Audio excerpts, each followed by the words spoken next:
Late one night in spring, a man and his wife are awoken by a scream next door.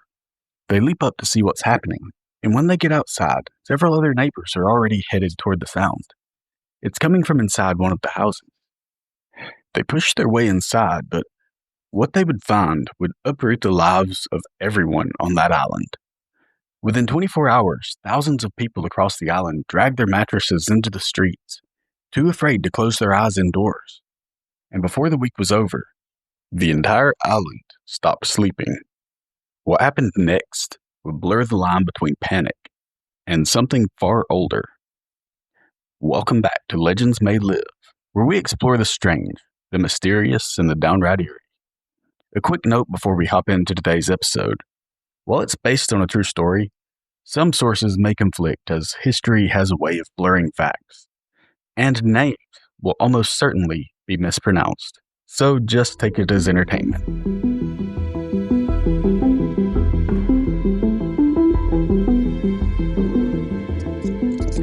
In the warm night air of Pemba Island, off the coast of Zanzibar, the world was still. It was late March 1995.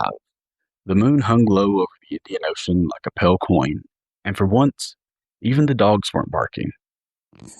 Just inside a small concrete house, a man named Muhammad Abdallah lies sleeping after a hard day of work. Most of the people on Pemba Island made their living through manual or coastal labor like farming or fishing, and though it was a lot of work, it was quiet and satisfying life. A little after midnight, Muhammad's eyes shot open.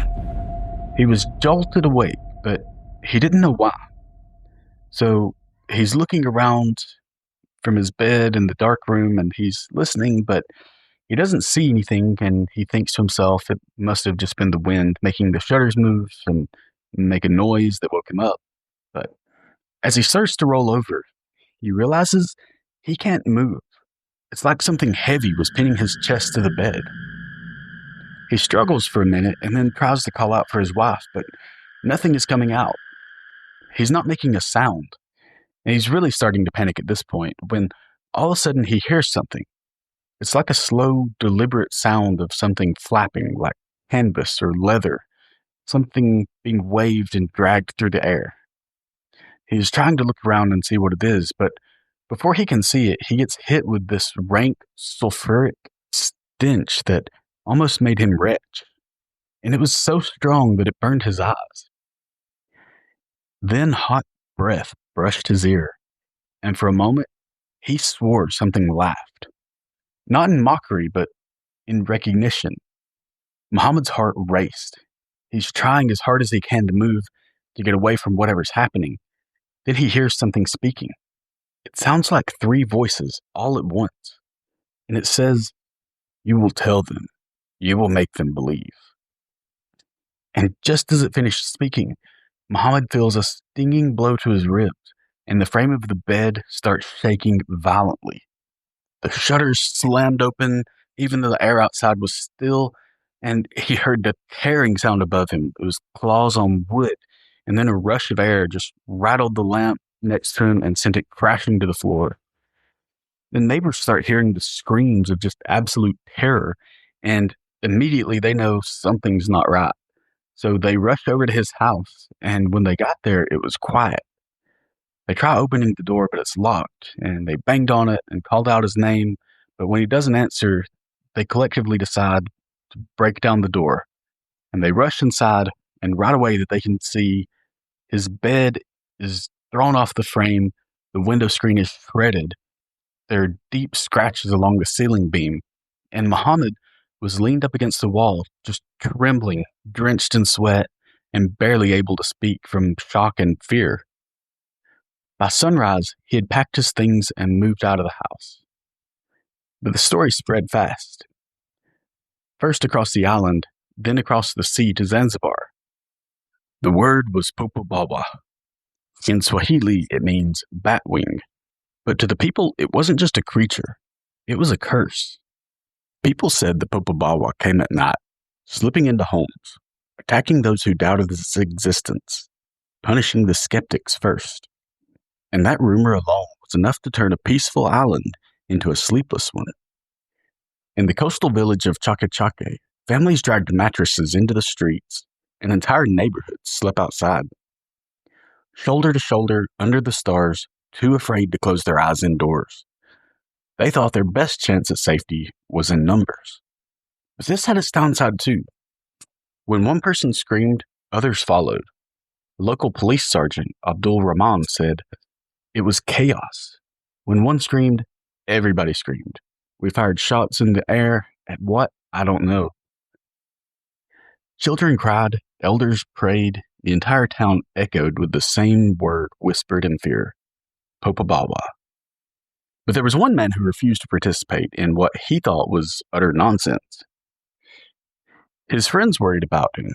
They would try to get him to join out in the streets, but he always refused. And finally, he got fed up with their asking and told them they were just fools who were afraid of shadows. And the friends brushed it off. His insults didn't stick. They just left him with an open invitation to join them as they went to bring their beds back outside for the night. Soon everybody got settled in for the night, once again with their beds out all along the streets. And a couple of hours go by, and then a scream fills the air. The man who, just hours earlier, called his friends fools, had stumbled into the street, half-dressed, and he's screaming that something was inside his house. His roof was torn open, with the tin peeled back like it was paper.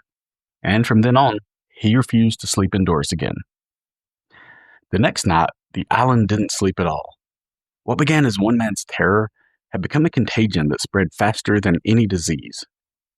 At dusk, every village across Pemba, parts of Unguja, had moved mats into courtyards and bedding on rooftops. Whole families huddled together at night. Some built small bonfires to keep the Popobawa away. Others hung amulets, cloves, or Quran verses above their doors. The streets smelled of smoke, seawater, and sweat. But still the sightings continued. As people would lie on their mats at night, occasionally they would feel the flap of its wings go by, and people would start to shout, "Popobawa, Popobawa," and run. It wasn't just while they were sleeping, though. At Chake Market, a man looks up and sees a dark figure on a rooftop. He pointed it out to someone nearby, and it's kind of just trying to figure out what he's seeing, and as their eyes focus on it, they realize this is the leathery winged creature that's been tormenting the villages. And within seconds, hundreds of people stampeded in retreat. Baskets, sandals, and food just scattered across the dirt road as people are leaving, and police fired shots at it in the night sky, but they couldn't tell if they hit it or not, and it just spread its wings, took off, and disappeared into the sky. Sergeant Rahman wrote in his logbook, "Unidentified flying object sighted by civilians. Area searched, no result. Citizens hysterical." When dawn broke, there were bruised arms, twisted ankles, and a dozen homes abandoned. Left open, lamps still burning. Not far from there, in the village of Wete, an old fisherman named Hamisi swore he saw it land near the shore. He described a gray-skinned figure, about 5 feet tall, crouched on all fours like a man pretending to be an animal. Its wings were folded against its back, and they were wet and just leathery, dripping with seawater. And when his flashlight beam caught its eyes, they flashed red, and it leapt, clearing the rocks in a single bound and vanishing in the darkness. And Hamisi almost jumped out of his own skin. He threw the lantern and ran until his feet bled. And when police returned with him at dawn, they found footprints pressed deep into the sand. But, sure enough, they ended abruptly as if the creature had taken off, just like Hamisi said. Still, not everyone believed. A young teacher named Khalid Nasor laughed at the panic on a radio broadcast, saying, "We are educated people. There are no demons, only fear." But, much like the last open mocker, that night he woke to the sound of his tin roof warping. It was like hands trying to pry it open, and rain poured through the gap, dousing his lamp. Then something heavy slammed onto his bed, and then he saw it. Khalid managed to leap out of bed and scramble for the door. He threw it open and ran outside screaming, and when he got to the crowd, he fell to his knees, clutching his chest, and through labored breaths, he said it had wings and eyes like coal. By morning, his house stood silent. roof half torn off, mattress shredded by something with claws. And though Khalid survived the encounter unharmed, he left the island the next day. And for a week, it seemed to move south, village to village, always at night, always leaving behind claw marks, broken roofs, or whispers of an awful smell. Reports arrived from Dar es Salaam and routers. The government called for calm, calling it mass hysteria fueled by rumor. But that didn't explain the hundreds of consistent descriptions or the livestock that had been found dead without a drop of blood. People began to say that the Popobawa was migrating. When it finished with Pemba, it would cross the channel to Zanzibar. And within days, entire districts of Stonetown dragged mattresses into the courtyard as well, and phone lines jammed up with reports. Then, after a week of sleepless nights, the attacks suddenly stopped. No one knew why. Theories bloomed that maybe it was a witch's curse that had lifted, or an exorcism succeeded, or maybe the Popobawa just moved on. But in the months that followed, strange things did pick back up. People waking paralyzed, hearing fluttering above their beds, roofs scratched overnight, but it wasn't as bad as it had been. And for years, there was relative quiet, and eventually it seemed like all was well again. With the chaos in 1995, reporters and researchers poured into Zanzibar. They interviewed dozens of witnesses, police officers, priests, doctors. The Tanzanian government called it a social panic. The Ministry of Health sent psychologists, and one researcher from Dar es Salaam noted, "Every witness is sincere. The fear is genuine, but the evidence is none." The only physical clues were the scratched doors, torn mosquito nets, and that sulfuric smell that no one could explain. Doctors began diagnosing sleep paralysis, the body frozen between dreaming and waking, and the mind projecting terror into the half-real world around it. They said that the Popobawa was simply a symptom, not of demons, but exhaustion and stress. And yet, that didn't explain why entire villages reported seeing the same creature together. Anthropologists traced the story backward. They found roots in older Swahili folklore, where jinn, spirits of smoke and flame, were said to wander islands at night.